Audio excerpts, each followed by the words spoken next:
Welcome to another edition of Autistic on Tour.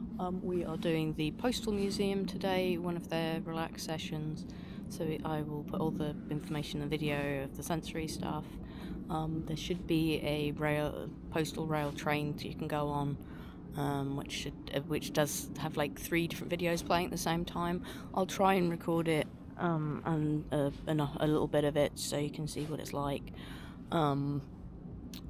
But I haven't been to this place in years. It'll be interesting to see how it is and how it's changed.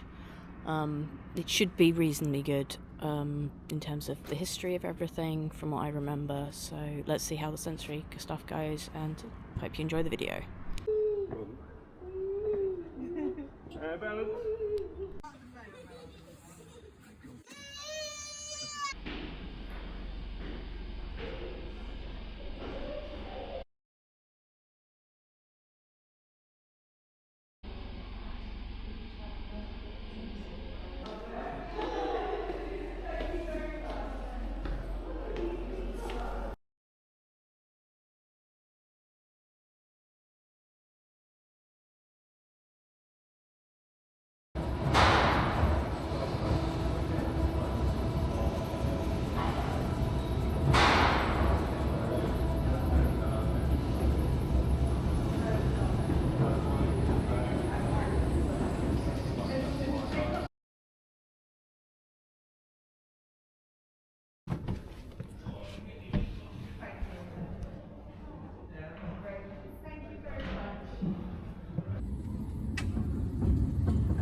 We ask all passengers to remain seated for the duration of the ride and not to lean on the sides of the train, as this may cause it to stop suddenly.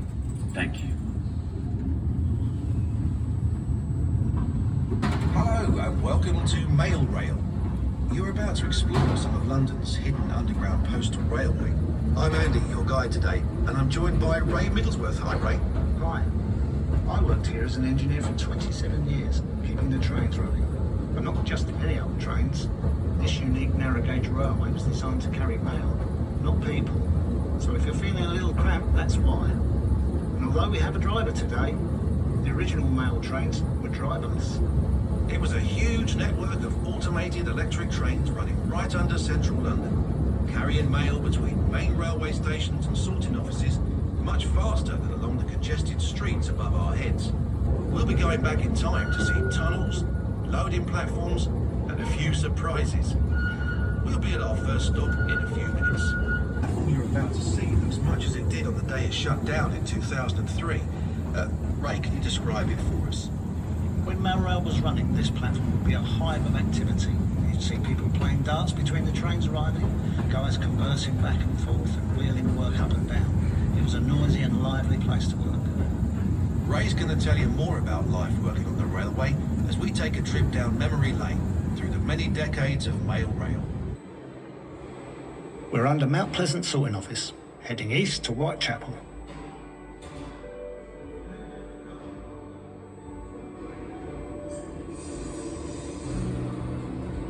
It was hard work down here, but we all thought we were part of something important. There was enormous team spirit.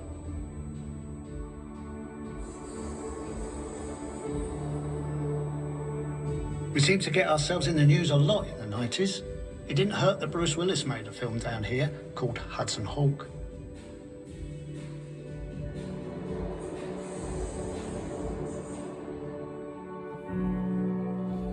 In the 80s, we had our 60th anniversary.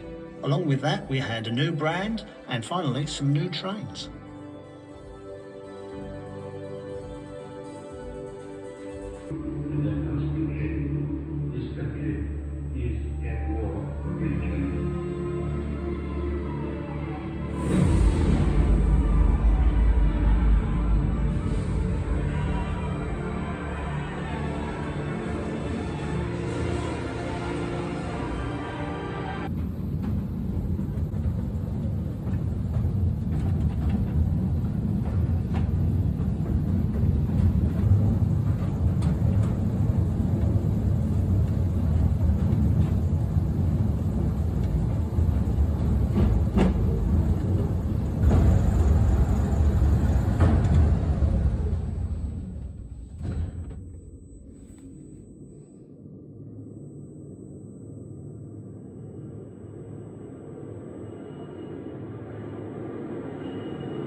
Don't worry, everybody.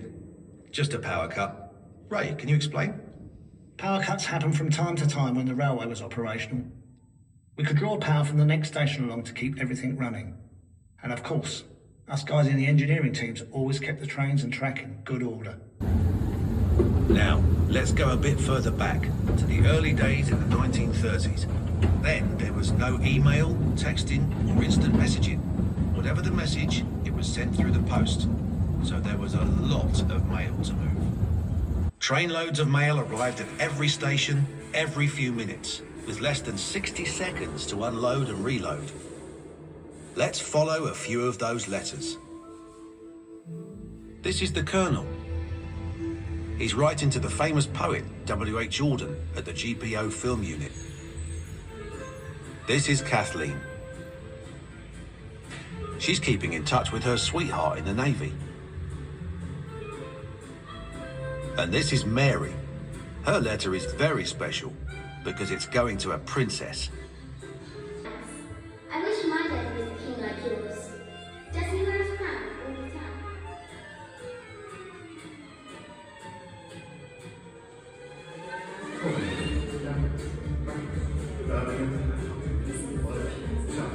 What I want to say, must be important.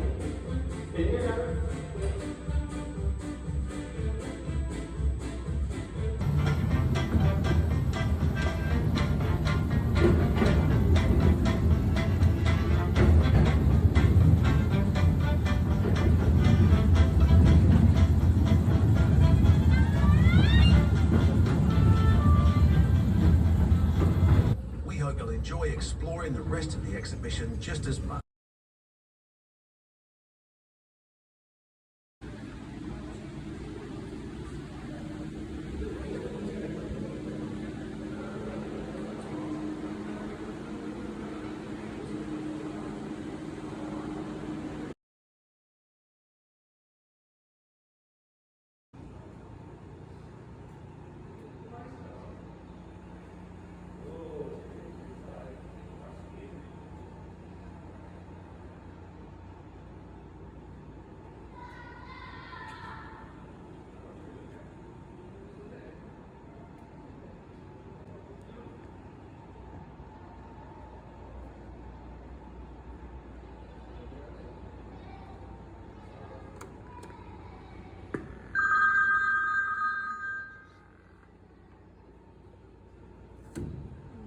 The system now checks the line ahead to make sure it is clear. If it is clear, you can then move the lever again to power the track. As the track is powered, the train moves.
The Postal Museum is an interesting little museum to go to. I would say it's definitely worth going on a relaxed session. I'll have to ask them how busy it is usually, but there are things like usually you can only use the mail rail train once, and then it's your lot, and you have to go out. For this sessions, you can do as many times as you want. As I say, it's really relaxed. There are little people running around and things like that, but it's alright. It's pretty spread out, and I would say it's definitely worth a go. I'm going to put all the sensory stuff I need that's needed in the video at the end. Hope you've enjoyed the video, and hope to see you on the next one. Bye for now.